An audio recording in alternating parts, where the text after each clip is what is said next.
નમસ્કાર વિદ્યાર્થી મિત્રો, રેખા ચેપ્ટરના નવા વિડિયોમાં આપ સૌ વિદ્યાર્થી મિત્રોનું સ્વાગત છે। આ વિડિયોમાં આપણે રેખાના વિવિધ સ્વરૂપો વિશે અભ્યાસ કરીશું।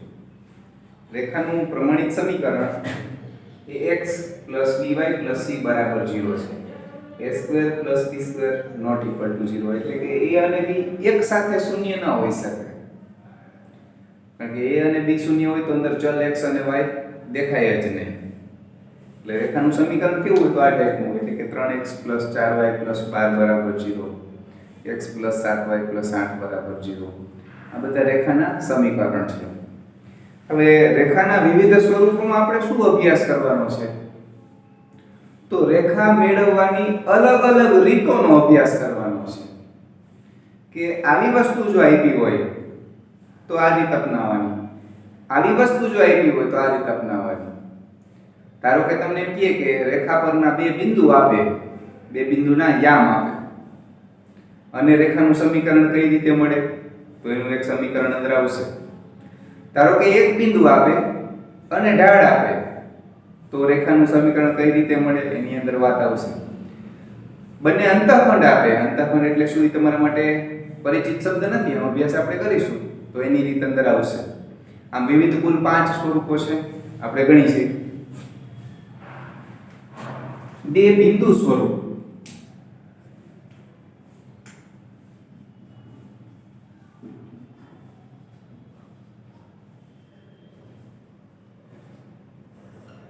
બે બિંદુ સ્વરૂપ નામ મુજબ રેખા પરના બે બિંદુના યામ તમે જાણતા હશો, અથવા તો એ રીતે પ્રશ્ન પૂછે કે a ના યામ આટલા છે, b ના યામ આટલા છે, આ બે બિંદુમાંથી પસાર થતી રેખાનું સમીકરણ મેળવો તો આ રીત મુજબ મળશે તમને। ટૂંકમાં રેખા પરના બે બિંદુ જ્ઞાત હોય તો એમાંથી પસાર થતી રેખાનું સમીકરણ કઈ રીતે મળે એના વિશે આપણે લખવાના છીએ। બિંદુઓ નામકરણ આપણે નથી લખતા, એ એવું લખતું નથી લખતા। બિંદુઓ x1 y1 તથા x2 y2 માંથી પસાર થતી રેખાનું સમીકરણ xy1, xy1 ની અંદર રહેલા ચલ જે છે તે છે, પછી પહેલા બિંદુના યામ x1 y1 1, x2 y2 1 = 0। આ રીતે બે બિંદુમાંથી પસાર થતી રેખાનું સમીકરણ મળશે। હું બોલું છું એ તમે સાંભળજો। તમને એમ કહે કે 1 2 3 4 માંથી પસાર થતી રેખાનું સમીકરણ શું હશે? તો xy1 1 2 1 3 4 1 નિશ્ચયક બરાબર 0। આ નિશ્ચયક ઉકેલશો એટલે આવું સ્વરૂપ મળશે। તો બહુ સહેલું સ્વરૂપ છે। બે બિંદુ સ્વરૂપ પછી આપણે અલગ એક પ્રકાર લઈએ, બિંદુ ઢાળ સ્વરૂપ।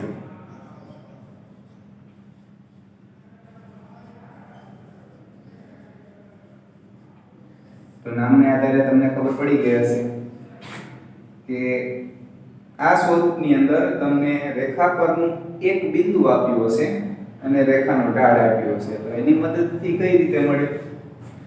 તો લખી છીએ આપણે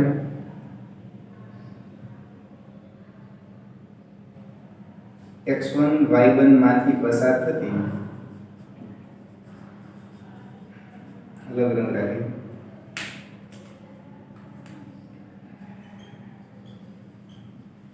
તથા m ઢાળવાળી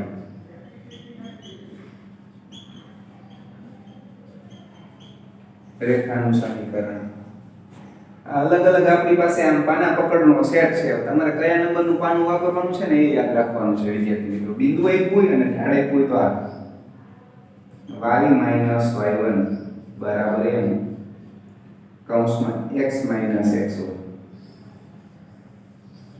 તમને એમ કહેવામાં આવે કે 1 2 માંથી પસાર થતી અને 5 ઢાળવાળી, તો ઢાળ અહીંયા મૂકવાનો છે પાંચડો, અને બિંદુ ક્યાં મૂકવાનું છે? તો જે બિંદુ છે x અહીંયા મૂકવાનો છે 1 અને y1 2 કીધો તો 1 2 1 અહીંયા અને 2 અહીંયા y - 2 = 5 x - 1. તો આ પણ યાદ રાખવાનું છે. હવે યાદ રાખવામાં હું એમ કહું કે ભાઈ 5 વખત લખો એટલે યાદ રહી જાય. તો ઘણા વિદ્યાર્થીઓ એવા હોય કે જેને 2 વખત લખે પણ યાદ રહી જતું હોય અને ઘણા એવા હોય કે જેને 10 વખત લખે પણ નબળું રહેતું હોય. તો તમે તમારી ક્ષમતા મુજબ યાદ રાખવાનો પ્રયત્ન કરજો. ત્રીજું સ્વરૂપ લખતા પહેલા અંતઃખંડોનો અભ્યાસ કરવો પડશે વિદ્યાર્થી મિત્રો. તો આપણે અંતઃખંડોની ચર્ચા કરીએ. x અંતઃખંડ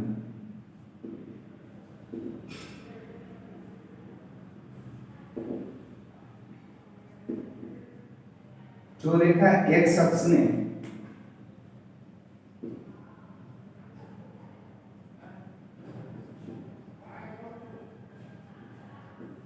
a0 માં છેદે તો સ્મોલ a ને રેખાનો x અંતઃખંડ કહે છે. હવે વિદ્યાર્થી મિત્રો શું લખ્યું છે એ જરાક સમજી લે. કોઈ રેખા છે આ 3 0 માં છેદે છે તો ગમે એમ દોરી શકાય.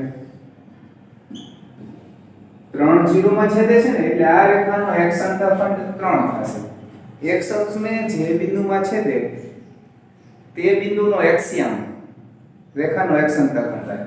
પછી આ રેખાનો x અંતઃખંડ 3 થાય, આનો પણ 3 થાય, આનો પણ 3 થાય અને આનો પણ 3 થાય. તમે સમજી ગયા છો. હવે આગળ જતા આ રેખા y અક્ષને 0 b માં છેદે તો આ b જે છે ને એ રેખા આ રેખાનો y અંતઃખંડ થાય. આ રેખા ધારો કે આગળ જતા 0 - 5 માં છેદે છે તો આ રેખાનો x અંતઃખંડ 3 અને y અંતઃખંડ -5. એટલે y અંતઃખંડની પણ નોંધ લખી લઈએ.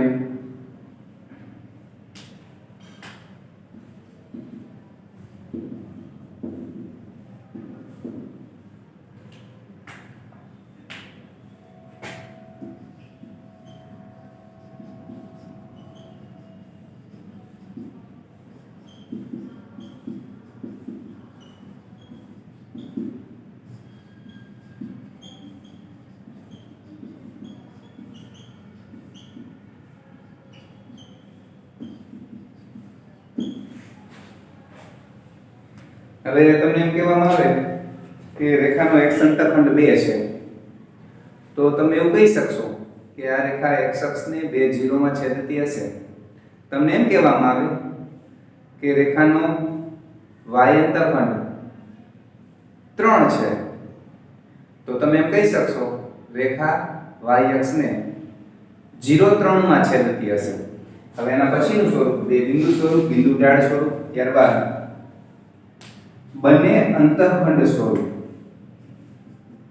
ઢાળ y અંતઃખંડ લઈએ પેલા. ઢાળ y અંતઃખંડ સ્વરૂપ. કુલ 5 સ્વરૂપો છે. ઢાળ y અંતઃખંડ સ્વરૂપમાં તમને શું આપ્યું હશે? તો ઢાળ આપ્યો હશે અને રેખાનો y અંતઃખંડ આપ્યો હશે. તો આપણે લખીશું m ઢાળ વાળી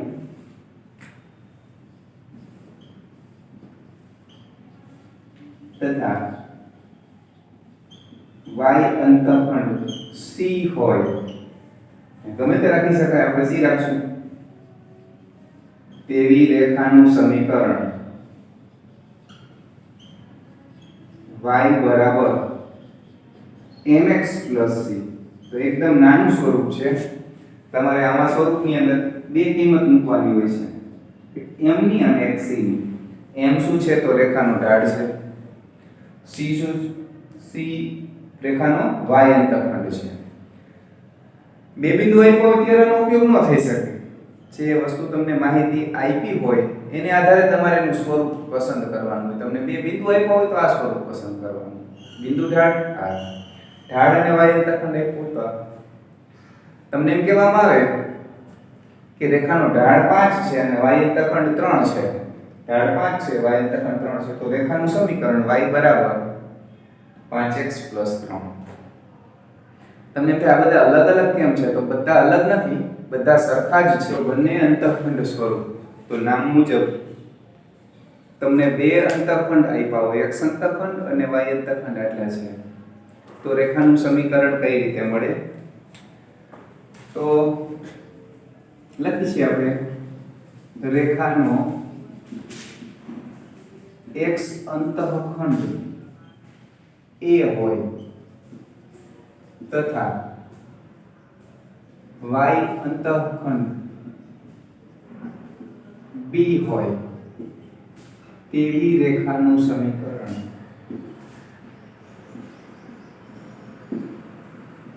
x ના છેદમાં a પ્લસ y ના છેદમાં b બરાબર 1 થાય. તમારે માત્ર x અંતઃખંડ અહીંયા અને y અંતઃખંડ અહીંયા મૂકવાનું છે. તમને એમ કે x અંતઃખંડ 2 છે, y અંતઃખંડ 3 છે, તો રેખાનું સમીકરણ x ની નીચે x અંતઃખંડ y ની નીચે y અંતઃખંડ = 1.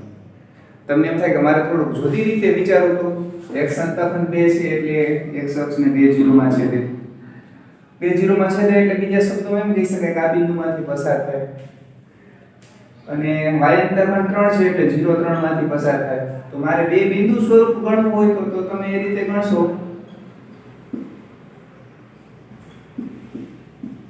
તો પણ આટલો જ જવાબ આવશે. તમને એમ થાય હું આ બે બિંદુનો ઢાળ મેળવી નાખું, ઢાળ કેટલો મળશે? તો 3 - 0 છેદમાં 2 - 0 ઢાળ એટલો મળશે. આટલા ઢાળ વાળી આ બિંદુમાંથી પસાર થતી રેખાનું સમીકરણ y - 0 પછી આ બિંદુ લ્યો તોય ચાલશે = ઢાળ કૌંસમાં x - 2 આ રીતે ગણતો તો પણ ચાલશે. તમને એમ થાય કે ઢાળ અને y અંતઃખંડ લઈને ગણું, આ ઢાળ છે અને y અંતઃખંડ 3 છે, તો ઢાળ અને y અંતઃખંડ લઈને ગણવું હોય તો ઢાળ 3/2 અને y અંતઃખંડ તો પણ ચાલશે. તમે જોઈ શકો છો 3 વડે ભાગો એટલે સીધો આ જવાબ મળશે. 3 વડે ભાગો એટલે આની નીચે 3 આવી જાય, અહીંથી 3 કેન્સલ થાય, 1 બની જાય. y = mx + c.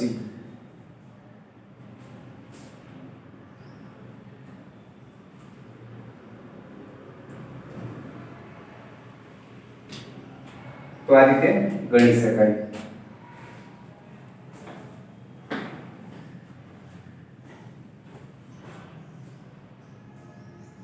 આ ઢાળ મેળવવામાં એક વિદ્યાર્થી મિત્રો મેં 3/2 લખ્યા છે, ખરેખર y ની બાદબાકી છે મેં એ જ ક્રમમાં x ની બાદબાકી આવે છે. અત્યારે મને લાઈટ થઈ કે 2 3 વાળો જવાબ કેમ નથી આવતો? 3 વડે ભાગીએ તો આ પછી માઈનસ પદને આ બાજુ લઈ આવો એટલે સામે 1 મળશે. ઢાળ એનો 3 - 0 0 - 2 એટલે -2 આવશે છેદની અંદર. પાંચમું શોધો.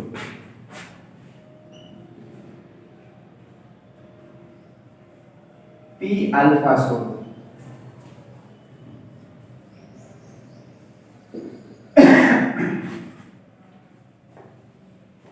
સ્વરૂપમાં p શું છે અને આલ્ફા શું છે એ સમજી લે તો તમને એવો શબ્દ લખીને આપે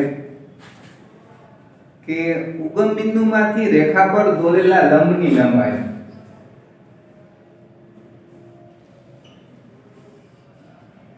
આપણે આ રેખાનું સમીકરણ મેળવવાનું છે. તો ઉગમ બિંદુમાંથી દોરેલા લંબની લંબાઈ કેપિટલ P હોય આવું લખેલું આપે તો આ સ્વરૂપ છે. આ P શું છે? તો રેખા પર દોરેલા લંબની લંબાઈ ક્યાંથી? તો ઉગમ બિંદુમાંથી.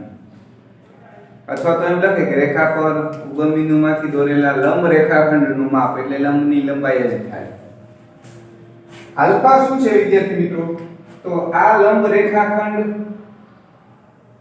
એકમ વર્તુળને p આલ્ફા માં છેદે. હવે રેખા પર એકમ વર્તુળ ઉપરના બિંદુઓને તમને ખબર છે p આલ્ફા એટલે શું? તો અહીંયા બનતો ખૂણો આલ્ફા હોય તો આ બિંદુને p આલ્ફા કહેવાય. અને ધારો કે આને કહેવાય p0, આને કહેવાય p90, આને કહેવાય p180. તો p આલ્ફા એટલે કે અહીંયા બનતો ખૂણો p આલ્ફા. બરાબર? એટલે આલ્ફા શું છે? તો જે લંબ રેખાખંડ છે એ એકમ વર્તુળને p આલ્ફા માં છેદે છે. એટલે એનો મતલબ એવો થયો કે અહીંયા બનતો ખૂણો આલ્ફા છે. હવે લંબ રેખાખંડને સમાવતું કિરણ એવો આપણે શબ્દ લખીશું. એવું કેમ લખીશું? તો ધારો કે ઘણી વખત એકમ વર્તુળ આ રીતે હોય અને આપણે રેખાનું સમીકરણ મેળવવાનું આ રીતે હોય તો આ લંબ રેખાખંડ છે. તો આપણે એમ લખશું કે લંબ રેખાખંડ એકમ વર્તુળને p આલ્ફા માં છેદે છે તો છેદતું જ નથી, એટલે આપણે એવું લખશું કે લંબ રેખાખંડને સમાવતું કિરણ, આ લંબ રેખાખંડને સમાવતું કિરણ એવો શબ્દ લખીશું p આલ્ફા સ્વરૂપ.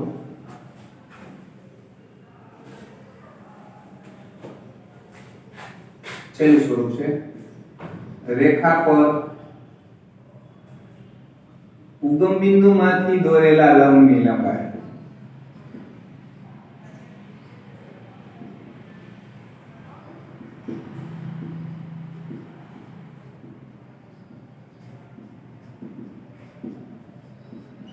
p હોય તથા આ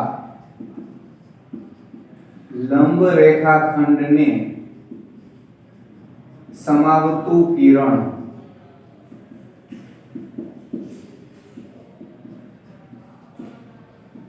એકમ વર્તુળને p આલ્ફા માં છેદે તો તેવી રેખાનું સમીકરણ આનું સમીકરણ.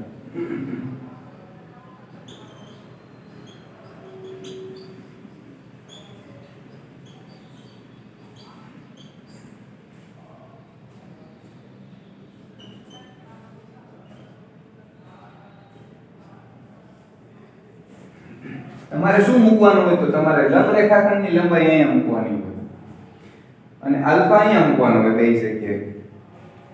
હજી એક પ્રશ્ન ઘણી વખત હોય છે વિદ્યાર્થી મિત્રો, કોઈ રેખાનું સમીકરણ આપે x + √3y = 2, તમને ઘણી વખત એમ પૂછે કે આને p આલ્ફા સ્વરૂપે દર્શાવો. p આલ્ફા સ્વરૂપે એટલે x અને y ના સહગુણકના વર્ગોનો સરવાળો એક થાય. તમે ખાસ ઓબ્ઝર્વ કરજો, p આલ્ફા સ્વરૂપમાં x અને y ના સહગુણકના વર્ગોનો સરવાળો એક થાય. બસો અહીંયા નથી થતો. x નો સહગુણક 1, 1 નો વર્ગ 1 અને આનો વર્ગ 3 એટલે 4 થાય છે. તો એના માટે શું કરવાનું, તો કોઈ એક નોંધ લખી દઉં. ax + by + c = 0 ને p આલ્ફા સ્વરૂપે દર્શાવવા રેખાને √a² + b² વડે ભાગવા. અચળ પદ સામે લખવું. અચળ પદ ધન બનાવવું. પહેલું કામ શું કરવું વિદ્યાર્થી મિત્રો, તો પહેલું કામ વર્ગોના સરવાળાના વર્ગમૂળ વડે ભાગવાનું. એટલે કોના વડે ભાગીશું? 4 નું વર્ગમૂળ 2 હું એના વડે ભાગું છું = 1. હવે અચળ પદ સામે જ છે. ઘણી વખત ડાબી બાજુ હોય તો એને શું કરવાનું? સામે લઈ જવાનું. તમે ડાબી બાજુના પદને સામે લઈ જાઓ તો સામે ઈ પદ પ્લસ પણ હોઈ શકે અને માઈનસ પણ હોઈ શકે. એટલે સામેનું પદ પ્લસ કે માઈનસ હોઈ શકે. પણ p આલ્ફા સ્વરૂપમાં ઈ સામે p છે. p એટલે ઉગમ બિંદુમાંથી દોરેલા લંબની લંબાઈ છે. એટલે ઈ ઋણ ન હોઈ શકે. કદાચ અહીં તમે ધારો કે ડાબી બાજુ -1 હોય, સામે લઈ ગયા તો +1 બન્યો તો ઓકે. પણ ડાબી બાજુ +1 હોય અને સામે લઈ જાવ તો -1 બને. તો -1 ન ચાલે. તો શું કરવાનું? આખા સમીકરણને માઈનસ વડે ગુણી દેવું. સામે જે અચળ પદ હોય ધન જ હોવું જોઈએ, કારણ કે ઉગમ બિંદુમાંથી દોરેલા લંબની લંબાઈ છે. ઈ ધન બને એટલે તમે સરખાવી શકો. અહીં p = 1, cos α = 1/2, sin α = √3/2 અને આલ્ફા પણ મેળવી શકો. રેખાનો ઢાળ એક છેલ્લી રીત તમને સમજાવી દઈ. અગાઉ બે બિંદુમાંથી ઢાળ કઈ રીતે મળે, x અક્ષની ધન દિશા સાથે θ માપનો ખૂણો બનાવે તો રેખાનો ઢાળ m = tan θ થાય. આવી ચર્ચા કરેલી.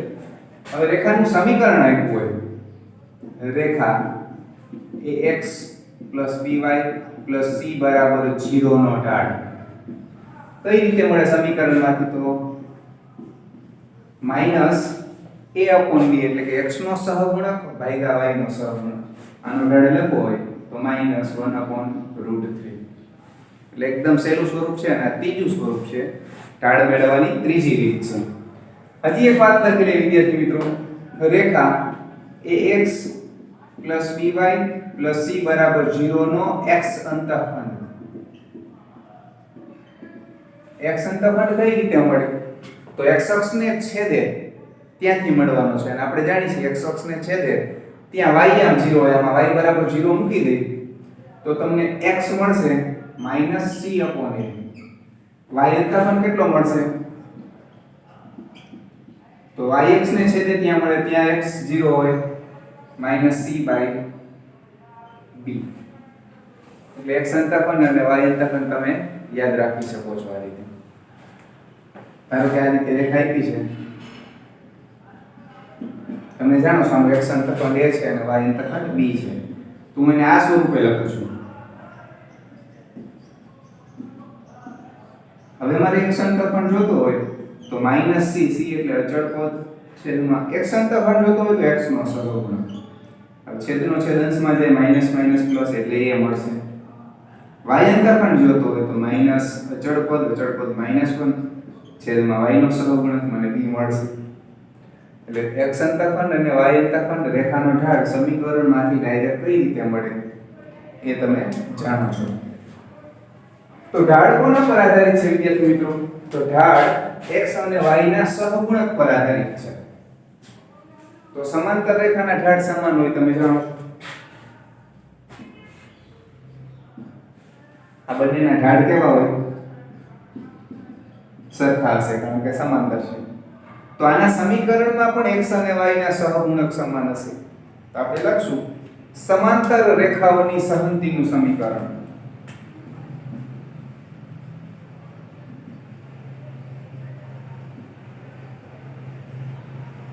સહંતિ એટલે સમૂહ, પછી આ બધી આવી ગઈ, આખો સમૂહ સમાંતર. એક રેખાનું સમીકરણ આપ્યું હોય તો એને સમાંતર રેખાનું સમીકરણ કેવા પ્રકારનું હોય આપણે આમાં લખવાના છીએ. આપણે લખીશું રેખા ax by c બરાબર 0 ને સમાંતર રેખાઓની સહંતિનું સમીકરણ. xy ના સહગુણક બદલતા નથી, માત્ર અચળ પદ બદલે છે. k શું છે? તો k વાસ્તવિક સંખ્યા છે, c સિવાયની વાસ્તવિક સંખ્યા છે. c હોય તો રેખા પોતે ને પોતે બની જાય.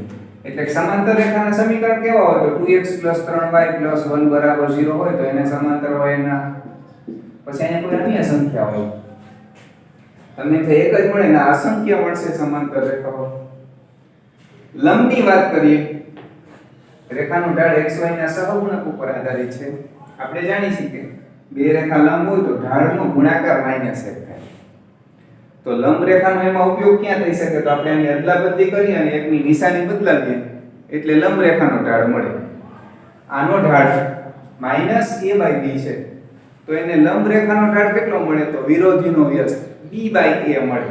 તો b/a લાવવા માટે મારે શું કરવું પડે? તો મારે x નો સહગુણક b લખવો પડે અને y નો સહગુણક a લખવો પડે અને એકની નિશાની બદલાવી પડે તો પ્લસ મળે. તો આનું નામ હું રાખીશ તો મને -b/a મળશે. એટલે મારે એકાદાની નિશાની બદલાવી પડશે, પછી અચળ પદ ગમે તે હોય. તો આપણે લખશું ત્યાં -c એ લખવાની જરૂર નથી. લંબ રેખાઓની સહંતિનું સમીકરણ કદાચ અહીં દેખાતું હશે.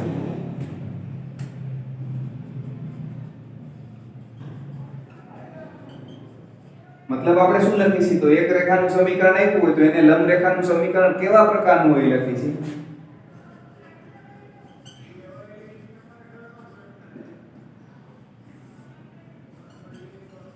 રેખા ax by c બરાબર 0 ને લંબ રેખાની સહંતિનું સમીકરણ bx ay k બરાબર 0 k બિંદુ. આપણે શું કર્યું છે અંદર? તો x અને y ના સહગુણકની અદલાબદલી કરી છે. અચળ પદ કોઈ પણ હોઈ શકે. તમને એમ કહેવામાં આવે કે આને લંબ રેખાનું સમીકરણ લખો તો આપણે શું લખી શકીએ? તો 3x 2y k બરાબર 0. k મેળવવાનો બાકી છે. કે તમે 1 મૂકો તોય લંબ રેખા થાય, 2 મૂકો તોય લંબ રેખા થાય. પણ તમને એમ કહે આને લંબ હોય અને 5 0 માંથી નીકળતી હોય એવી એક જ મળશે, તો તમે આમાં પાછા 5 0 મૂકશો એટલે તમને કે મળી જશે. અલગ અલગ દાખલા છે, અત્યારે માત્ર આટલું સમજશો, દાખલા તો ઓટોમેટિક તમને આવડી જ જશે.